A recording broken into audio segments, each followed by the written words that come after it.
दुनिया की महाशक्तियां इस समय सौर मंडल के सबसे बहुमूल्य संसाधनों में से एक की खोज में दौड़ लगा रही हैं। ऐसा संसाधन जो मानव जाति को हमारी पहली बाह्य ग्रही बस्ती बसाने की अनुमति दे सकता है।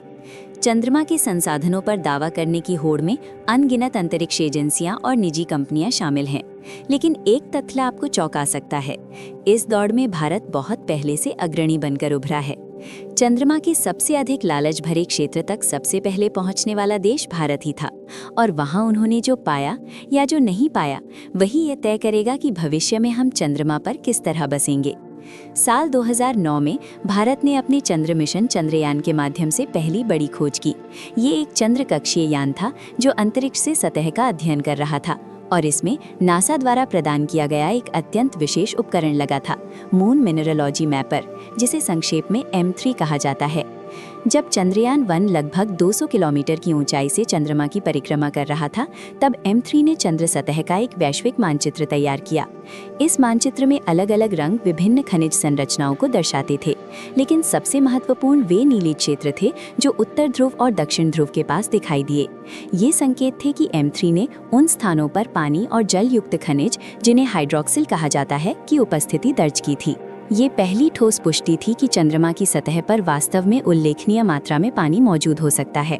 इससे पहले जब नासा के अंतरिक्ष यात्रियों ने 60 और 70 के दशक में अपोलो मिशनों के दौरान चंद्र चट्टानों और मिट्टी के नमूने पृथ्वी पर लाए थे, तब वैज्ञानिकों को केवल पानी की सूक्ष्म अंश ही मिले थे, और सूक्ष्म से हमारा मतलब है अत्यंत कम मात्रा। अपोलो मिशनों से लाए गए नमूनों में अधिकतम लगभग 200 माइक्रोग्राम पानी प्रति ग्राम चंद्र मिट्टी में पाया गया था। 1 माइक्रोग्राम 1 ग्राम का 10 लाखवां हिस्सा होता है।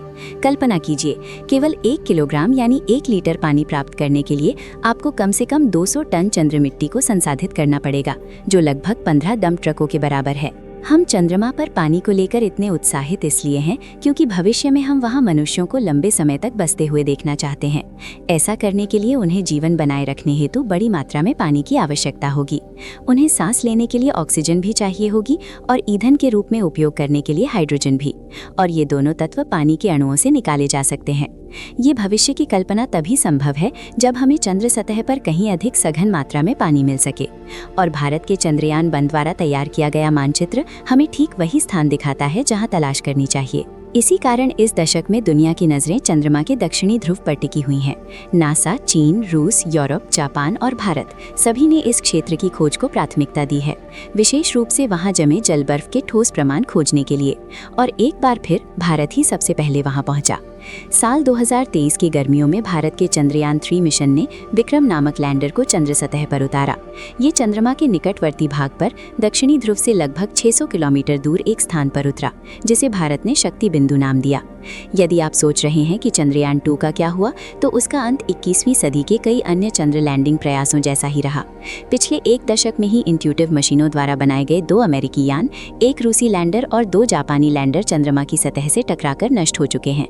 इसलिए ये बहुत आश्चर्यजनक नहीं था कि 2019 में भारत का चंद्रयान 2 लैंडर भी चंद्र सतह के पास पहुंचते समय संपर्क खो बैठा और अंततः दुर्घटनाग्रस्त हो गया।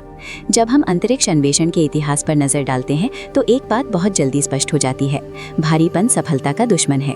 अंतरिक्ष में भेजी जाने वाली हर वस्तु को अपने द्रव्यमान, आयतन और कार्यक्षमता का औचित्य सिद्ध करना पड़ता है। चंद्रमा पर संभावित लैंडिंग स्थलों में दक्षिणी ध्रुव सबसे चुनौतीपूर्ण क्षेत्र माना जाता है। यहाँ की सतह ऊबड़-खाबड़ है, समतल नहीं है और असंख्य गड्ढों तथा पहाड़ियों से भरी हुई है। ये उन अनंत समतल मैदानों से बिल्कुल अलग है जहाँ अपोलो अंतरिक्ष यात्रियों ने कई दशक पहले उतरकर अन्वेषण किया था।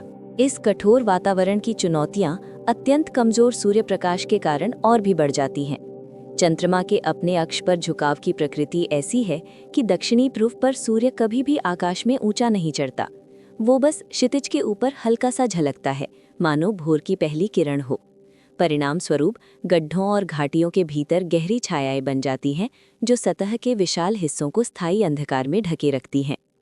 ये सभी परिस्थितियां इस उपलब्धि को और भी अद्भुत बनाती हैं कि चंद्रयान 3 मिशन का विक्रम लैंडर सुरक्षित रूप से उतरने में सफल रहा और चंद्रमा के दक्षिणी ध्रुवीय क्षेत्र की सतह का अन्वेषण करने वाला पहला मिशन बना।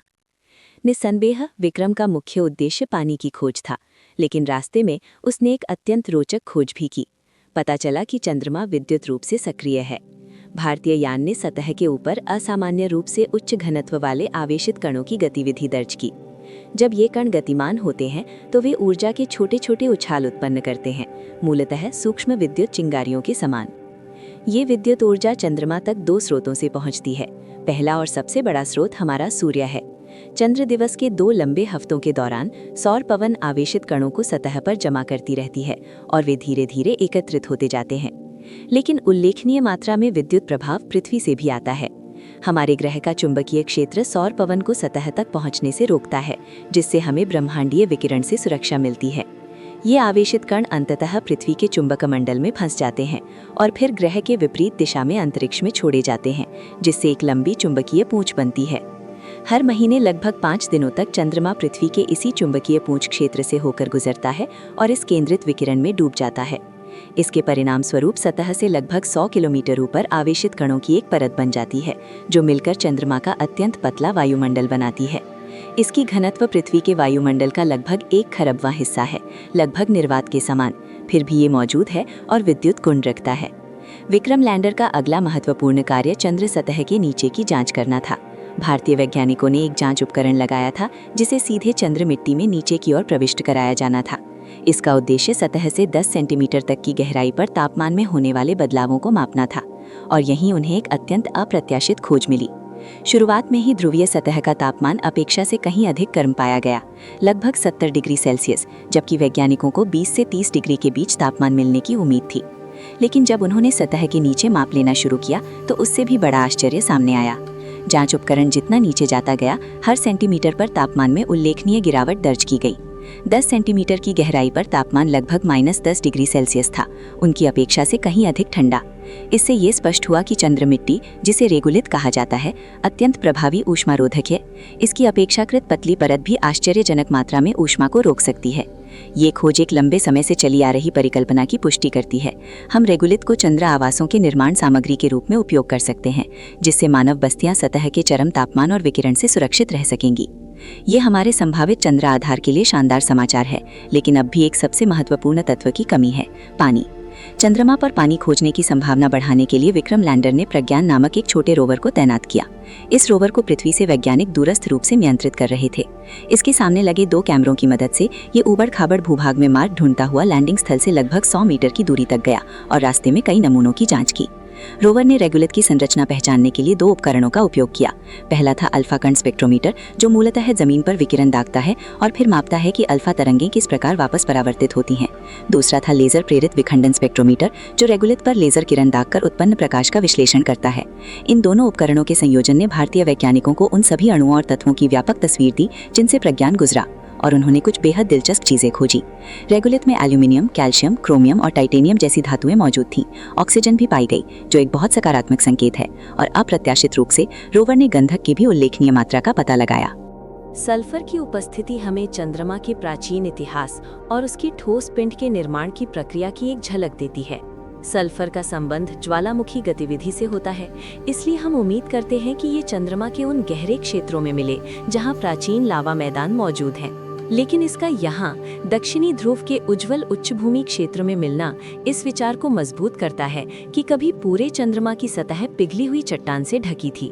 प्रमुख सिद्धांत के अनुसार 4 अरब वर्ष से भी पहले थिया नामक एक भटकता ग्रह पृथ्वी से टकराया, जिससे पिघली हुई चट्टानों और धातुओं का एक विशाल द्रव्यमान अंतरिक्ष में उछल गया और वही आगे चलकर हमारे चंद्रमा में परिवर्तित हुआ।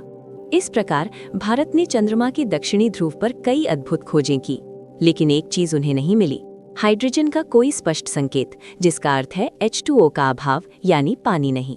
यदि हम M3 उपकरण द्वारा बनाए गए वैश्विक खनिज मानचित्र पर लौटें और उन नीले ध्रुवीय क्षेत्रों को देखें, तो शुरुआती आशा ये थी कि पानी वहां व्यापक रूप से मौजूद होगा, जैसा कि मानचित्र संकेत दे रहा था। लेकिन भारतीय रोवर की जांच से स्पष्ट हुआ कि वास्तविकता वैसी नहीं है। और इस निष्कर्ष को और मजबूत करते हुए जब चीन ने 2024 में चंद्रमा के दक्षिणी ध्रुव पर चांगई 6 मिशन भेजा और वहां से मिट्टी का नमूना पृथ्वी पर लाकर उसका विस्तृत विश्लेषण किया, तब भी उस नमूने में पानी का कोई प्रमाण नहीं मिला। इसका अर्थ ये नहीं कि चंद्रमा पर पानी है ही नहीं। इसका अर्थ केवल इतना है कि हमें उसे खोजने के लिए कहीं अधिक मेहनत करनी होगी। इसका मतलब है चंद्र सतह पर मौजूद प्राचीन गड्ढों की गहराइयों तक पहुंचना। चूंकि दक्षिणी ध्रुव पर सूर्य का प्रकाश बहुत निम्न कोण से आता है, ये गड्ढे स्थायी अंधकार में डूबे रहते हैं। इसका मतलब है कि जल बर्फ अरबों वर्षों से इन गहराइयों में जमा हो सकती है, बिना कभी ऊंचे तापमान के संपर्क में आए। ये संभावना उत्साहजनक है, लेकिन साथ ही बेहद चुनौतीपूर्ण भी। इन स्थायी छाया वाले क्षेत्रों में तापमान -250 डिग्री सेल्सियस तक गिर सकता है और वे सूर्य ऊर्जा से पूरी तरह कटे हुए हैं। ये ऐसा वातावरण है जहां मशीनों का संचालन भी शायद असंभव के करीब हो। इसी कारण नासा ने शैडो कैम नामक एक उपकरण विकसित किया। इसे दक्षिण कोरिया के चंद्र कक्षीय यान दानुरी के साथ भेजा गया और ये एक अत्यंत संवेदनशील डिजिटल कैमरे का उपयोग करके चंद्रमा की उन स्थायी छाया वाली गहराइयों के भीतर झांक सकता है। आशा ये थी कि अंधकार का पर्दा हटते ही हमें उन गड्ढों की तली में जमी बर्फ की परतें दिखाई देंगी। ये हर्माइट क्रेटर की तली की तस्वीर है जिसे शैडो कैम ने लिया। ये चंद्रमा के सबसे ठंडे स्थानों में से एक है और दृश्य वास्तव में आकर्षक है, लेकिन ये भी लगभग चंद्रमा के किसी अन्य स्थान जैसा ही दिखता है। वहाँ कोई छिपा खजाना या स्पष्ट संसाधन दिखाई नहीं देता। एक बार फिर इसका मतलब ये नहीं कि चंद्रमा पर पानी मौजूद नहीं है, लेकिन ये हमें काफी स्पष्ट संकेत देता है कि भविष्य के चंद्र बसने वालों के लिए पानी प्राप्त करना आसान नहीं होगा। हमें उसे सौरमंडल के सबसे गहरे, सबसे अंधेरे और सबसे ठंडे स्थानों में जाकर निकालना होगा। ये उत्साह कम करने के लिए नहीं है। किसी ने कभी नहीं कहा था कि ये आसान होगा। जितना अधिक हम सीखते हैं, उतना ही हमें एहसास होता है कि उस स्थान पर मानव निवास बनाना कितना विशाल कार्य है, जहां हम जन्म से रहने के लिए बने ही नहीं हैं। प्रकृति ने हमें पृथ्वी पर एक अद्भुत घर दिया है, लेकिन उसने मानवता के भीतर खोज और रोमांच की एक अटूट जिज्ञासा भी रोक दी है। हमने हमेशा उन जगहों तक पहुंचने का रास्ता ढूंढ लिया जिन्हें कभी असंभव माना जाता था, और हम अंतरिक्ष में भी यही करते रहेंगे।